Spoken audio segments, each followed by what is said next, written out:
भाई देखिए हमारी भाभी अपनी अच्छा मनाई, कम से कम कुछ तो शर्म है, एक बार खड़े हो जाइए। हमारे जितने भी भैया लोग हैं, अच्छा वहाँ पे आ गया, आज ही कोई बात नहीं।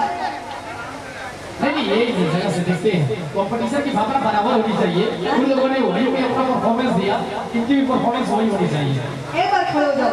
आप हमारे पक्ष में, ये उनकी पक्ष में थी, अब हमारा हित से बताओ। रेडी? एक बार खड़े हो जाइए। हाँ रेडी? पूरा लोग दोनों हाथ उठाकर तालियां जरूर बजाना, क्योंकि हमारी बारी है।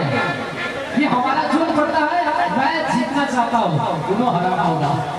रेडी साहब? देखिए हार नहीं करनी, नारियां चाहे कितनी भी कोशिश करनी है, अभी पलट क्योंकि नारी कल भी भारी थी और नारी आज भी भारी है, और पुरुष बेचारा कल भी भारी था, आज भी भारी है।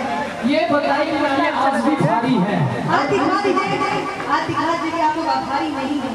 हमारी तो बिल्कुल नहीं है, आप देखिए कितना भारी है, ये आपसे देखने को मिलेगा। ठीक है, लेकिन येलो शर्ट वाले भैया आप भी खड़े हो जाइए, देखिए लेडीजों के बल में शोभा नहीं दे रहे हैं, अपनी पार्टी वो बैलेंस कर रहे थे, वो हमारे तरफ से बैलेंस उधर भी लिए थे, ऐसा थोड़ी है कि आपने जीत लिया। अच्छा एक बार खड़े हो जाओ भैया, आप एक बार जल्दी से खड़े हो जाइए। वो हमारे पक्ष में है, खड़े हैं, वो वही तो बैलेंस कर रहे थे उतना देर से, और इधर तो देख लिया सर। नहीं लेकिन उधर वाले खड़े होंगे, भैया का डांस देखना है। एक बार खड़े हो जाओ भैया, अच्छों के